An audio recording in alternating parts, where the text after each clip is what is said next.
ফখরুল ইসলাম আলমগীর ফিডের সামরা রাখতাম না কুমিল্লার বিএনপির যদি হাজী ইয়াসিন সাহেব ছাড়া অন্য কেউ নমিনেশন লইয়া আইয়ে আমার কাছে যদি আইয়ে আমরা হাজী ইয়াসিনের জন্য আমি কামাল মেম্বরি ছাড়ছি, আমি কামাল মেম্বর পরিবার ছাড়ছি, আমার জীবন জৈবন সবকিছু শেষ করছি হাজী ইয়াসিন সাহেবের জন্য।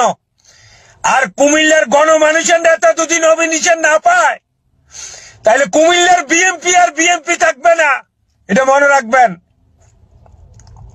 আমি মির্জা ফখরুল ইসলাম সাহেবকে অনুরোধ করব, আমি জনাব তারেক রহমান সাহেবকে অনুরোধ করব, কুমিল্লা যদি হাজী ইয়াসিন সাহেব নমিনেশন না পায় কুমিল্লার মাটি যখন যদি রাখতাম না আমরা প্রয়োজনে দল বিএনপি থেকে ত্যাগ করিয়া প্রয়োজনে আমরা জামাত ইসলাম করবো, দরকার প্রয়োজনে বিএনপির জন্য দেশ ছাড়ছি, আবার আওয়ামী লীগের জন্য দেশে নামবো।